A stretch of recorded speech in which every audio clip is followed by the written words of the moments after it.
bonjour et merci de votre fidélité. Pour ce second temps de parole, on va parler du SDIS de Mayotte avec son président, Abdoul Kamardine. Monsieur le Président, bonjour. Bonjour Madame Onguena, c'est toujours un plaisir de me retrouver ici sur le plateau de Kwezi. Je tiens à saluer les auditeurs et les téléspectateurs de Kwezi FM. Alors, Monsieur Kamardine, puisque vous m'appelez Madame Onguena... Allez, on va dire Anne-Constance. Allez, Abdoul. Alors, c'est quoi le SDIS? Parce qu'on en entend souvent parler, mais on ne fait pas forcément le lien entre SDIS, pompiers. C'est quoi? Expliquez-nous. Alors, le SDIS, c'est la maison mère des pompiers. C'est la maison qui gère, qui organise le travail des pompiers de Mayotte. Et ça n'existe qu'à Mayotte? Non, c'est dans tous les départements de France et de Navarre, voire même dans d'autres contrées du territoire national où c'est au niveau intercommunal. Alors, le SDIS, c'est quoi? Service départemental d'incendie et de secours. Il est chargé donc de venir au secours aux personnes, mais aussi aux biens et de lutter contre les incendies et les éventuelles catastrophes. Ils sont mobilisés dans le cadre des catastrophes naturelles. On peut voir un peu partout dans le monde, voire même en France métropolitaine. Et d'ailleurs, nos pompiers sont allés aider les pompiers l'été dernier. L'été dernier étaient partis aider leurs collègues en France métropolitaine. Alors, pour revenir sur le SDIS, pour que les gens comprennent bien, le SDIS, depuis 2014, c'est un établissement public autonome. Il dispose de l'autonomie financière et l'autonomie administrative.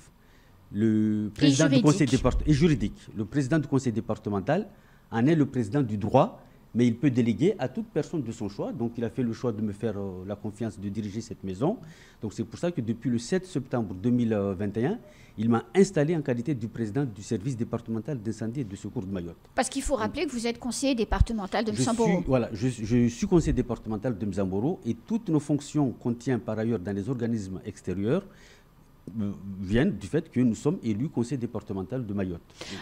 Moi, je suis élu à Mzamboro. Alors, quand vous avez pris la tête de cette institution, on peut quand même dire qu'elle allait assez mal, avec des personnels qui étaient plus que pas contents, qui critiquaient l'organisation du travail, qui critiquaient aussi l'état des installations et du matériel, qui critiquaient aussi le manque de formation professionnelle indispensable pour se maintenir à niveau. On a l'impression, 2 ans après maintenant, puisque vous êtes arrivé en 2021, on a l'impression 2 ans, 3 ans après, que les choses vont mieux. Qu'est-ce que vous avez fait pour que ça s'arrange? Alors, je pense que le processus de prise en main de la structure date avec l'arrivée du nouveau directeur, parce qu'avant, il n'y avait que des grèves en 2020, je me rappelle. Les pompiers, on passe aux pompiers, c'était la grève en permanence. Oui. Mais là, c'est vrai que depuis à peu près 2 ans, les choses se sont stabilisées parce que justement, il y a un travail de fond qui est mis en place, qui est caractérisé par beaucoup plus d'écoute à l'endroit des représentants du personnel. Mais il y a aussi l'avancée dans les réalisations des objectifs, que ce soit en matière de gestion des carrières, que ce soit en matière de rémunération, mais aussi que ce soit en matière de conditions de travail. Et donc, tous ces éléments-là font que quand les gens voient qu'ils sont entendus, ils sont écoutés, il y a de l'amélioration dans les conditions de travail, il n'y a pas de quoi aller bloquer les rues de Kaweni ou de Mamoudzou tous les 4 matins.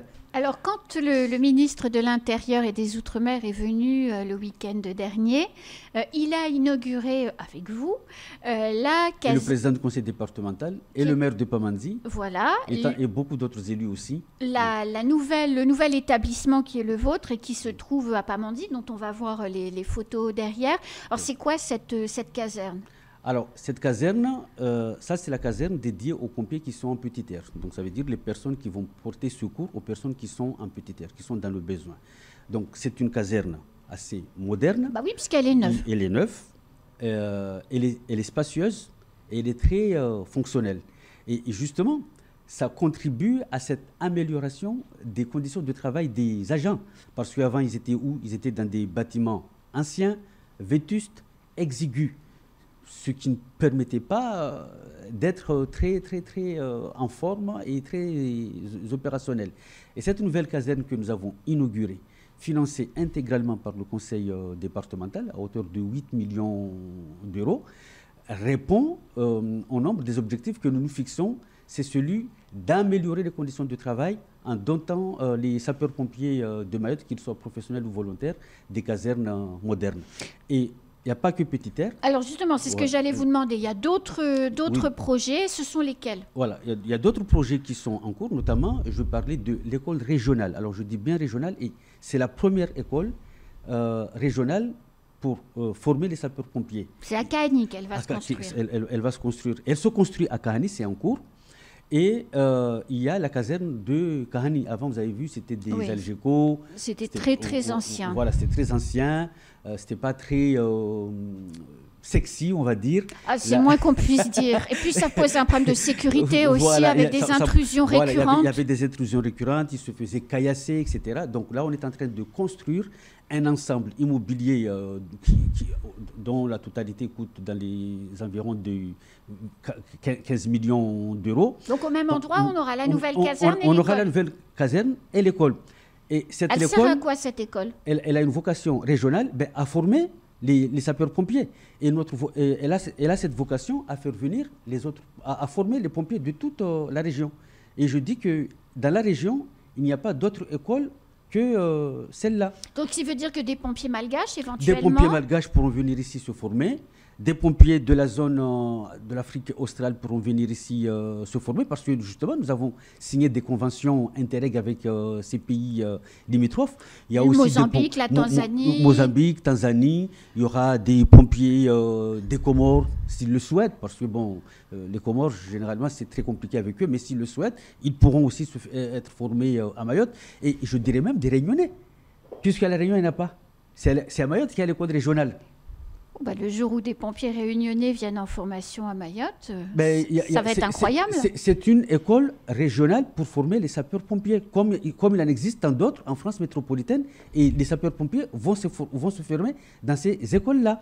Mais il y aura pas que... Il ne faut pas avoir une image rétrograde de Mayotte. Il ne faut pas se sentir, comment dirais-je, inférieur aux autres. Nous avons des moyens d'être égal avec les autres. Mais pourquoi s'en cacher? Alors, Abdoul Kamardine, il y a aussi la caserne de Kawéni qui faisait l'objet de beaucoup de critiques de la part des effectifs dans les temps d'avant, comme on dit. On en est où aujourd'hui avec cette caserne? Bon, cette caserne reste toujours la même pour l'instant, comme vous le constatez, et malheureusement, elle fait l'objet d'attaques régulières par les bandes de voyous. Et nos pompiers ne sont pas en sécurité dans cette caserne.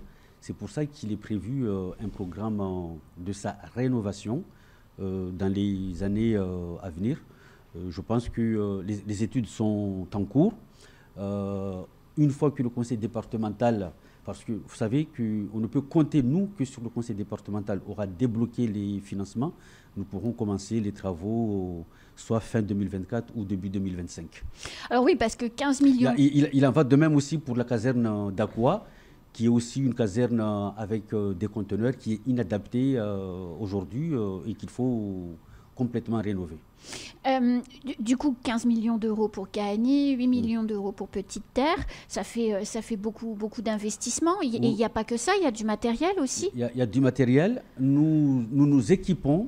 Nous essayons le plus possible de nous équiper en des matériels modernes, adaptés aux besoins, parce qu'il nous faut beaucoup plus de camions citernes quand il y a des feux et qui puissent, comment dirais-je, qui soient opérationnels, qui puissent traverser nos routes, parce que vous savez, nous avons des routes assez exiguës, il y a des coins qui ne sont pas tout à fait accessibles, et il faut des moyens qui soient adaptés, parce que bon, quand le mont Benara prend feu, il faut trouver les moyens d'y aller. Et donc ces moyens-là existent, il faut qu'on les achète pour que nos pompiers puissent en disposer et être réactifs, être opérationnels le plus rapidement possible. Alors il y a une difficulté pour les pompiers de Mayotte, c'est les incendies dans les bidonvilles et dans les cases en tôle qui partent et qui arrivent et qui se produisent très fréquemment, hein, avec une marmite d'huile qui tombe, on le sait, sont des zones non accessibles, le feu se propage très rapidement avec quelquefois des blessés, voire des décès. Comment vous allez vous adapter pour être en capacité de gérer ces situations douloureuses aujourd'hui? Alors, vous savez que tout commence aussi par les municipalités. Donc, il faut que partout dans les communes, partout dans les quartiers, il y ait ce qu'on appelle des bornes incendie, pour que les pompiers puissent venir par là, brancher les tuyaux pour qu'on puisse, comment dirais-je, éteindre le feu. Oui. Mais aujourd'hui, c'est vrai que partout, il n'y a pas les bornes incendie, oui, et il n'y a pas non plus des routes. Et malheureusement, ce qu'on fait, c'est de positionner nos camions-citernes sur des voies accessibles et de tirer les pompes vers l'endroit de l'accident ou du feu. Mais aujourd'hui, en fait, ce qui est important, c'est donc de nous doter des camions-citernes avec des pompes assez larges. Alors, il y a un point, on ne peut pas aujourd'hui parler des pompiers sans parler des caillassages et des agressions. C'est fréquent. Malheureusement. Oui, bien évidemment, malheureusement, c'est fréquent. Vous avez quelques chiffres sur, on est à mi-2022, on en est où? Alors, je n'ai pas les chiffres exacts du nombre de personnes qui sont blessées. Heureusement qu'on n'a pas eu de blessés très graves, mais déjà, rien qu'à Kawini, je pense que jusqu'à là, j'ai dû recenser au moins 5 attaques. Hein, donc, de la caserne. De la caserne. Caillassage. En fait, il y a cette volonté de nuire. Mais il y a aussi, et ce qui est pire, c'est que quand les pompiers vont aussi en intervention, ils se font attaquer. Moi, ce que je veux dire à la population, que les pompiers, ils ne sont pas là pour... les pompiers, ce ne sont pas les forces de l'ordre. Et ce n'est pas pour autant qu'il faille aussi attaquer les forces de l'ordre, je dis. Hein. Donc, les pompiers, ils sont là pour secourir la population. Ils viennent en aide à la population. Oui, qu'elle soit régulière ou irrégulière. Qu'elle soit régulière ou irrégulière. Mais quand vous caillassez les pompiers, ça veut dire que vous les empêchez de porter secours à une personne. Imaginez qu'on ait une femme à poursuivre les pompiers. Vous savez, les pompiers font 800 naissances par an. Ça fait presque 10%. Voilà, ils font accoucher des femmes de l'ordre de 800 naissances par an. Et imaginez qu'il y ait une femme qui soit en situation de besoin et qu'on empêche les pompiers d'aller vers cette dame. Ils font courir des risques énormes à cette personne. Donc, les pompiers, il faut plutôt bien les accueillir. Quand vous voyez les pompiers, il faut leur faciliter la tâche. Il ne faut pas les obstruer, il ne faut pas créer des obstacles autour des pompiers parce que ce sont des personnes qui sont de bonne volonté et qui sont surtout pour secourir la population. Ils ne font pas autre chose. Alors, vous avez investi récemment des moyens nautiques pour améliorer les capacités de secours, notamment aussi en mer avec la barge, etc. Pourquoi vous déployez sur l'eau ? Parce qu'il n'y a pas beaucoup d'incendies sur l'eau. Non, il n'y a pas beaucoup d'incendies sur l'eau, mais il y a toujours des incidents sur l'eau. Parfois, il y a des gens qui peuvent perdre la route sur l'eau. Parfois, il peut y avoir des barques qui se sont retournées. Donc voilà, bon, moi, je n'ai pas d'exemple précis, mais ce sont des choses qui arrivent. Mais il faut pas attendre que quand ça arrive pour se dire « Ah mince, on n'a pas ça ». Non, on prévoit parce qu'en fait, les politiques publiques, c'est une question de prévision. Donc, on doit prévoir pour être en mesure d'apporter toutes les solutions au moment venu. Il ne faut pas attendre que la chose se fasse pour réagir. Voilà, il faut prévoir. Les prochains grands projets du SDIS, parce que c'est vrai que l'inauguration de cette caserne, c'était un moment important pour le SDIS de Mayotte. Les prochaines étapes? Alors, les prochaines étapes, comme je l'ai dit, à Kahani. Oui. Ça sera fini quand, Kahani? Kahani, ça sera fini, je pense, vers la fin de début de 2025. Et puis, il va y avoir la rénovation de Kaweni, la rénovation de Akua. Et puis, il y a d'autres projets pour Chirungi et Dembeni. On envisage aussi de renforcer le sud, le Mamdou Sud, vers Loujani, et aussi le côté nord entre André-Maïm Sangamboa, doter une sorte de caserne d'appoint à celui de Comme Akoua. un centre de secours à le même que Kani. Ou le même que Passikeli. Commune de Kankeli. Voilà. Merci beaucoup Abdul Kamardine. Merci Anne-Constance Onguena. J'ai été ravi de participer à cette émission pour l'ouverture de la semaine. Et puis écoutez, on était ravis de vous recevoir et d'avoir un temps de parole optimiste pour parler d'avenir. Il faut de l'optimisme sur ce territoire. Il ne faut pas qu'on soit bercé dans le négativisme, dans le scepticisme. Nous sommes des responsables publics, nous devons entretenir l'optimisme. Il faut que les Maoris croient à l'avenir de leur territoire parce que ce territoire a du potentiel. Il y a des difficultés, mais toute difficulté a des solutions. Merci beaucoup. Merci. C'est la fin de ce temps de parole. Tout de suite, la suite de nos programmes.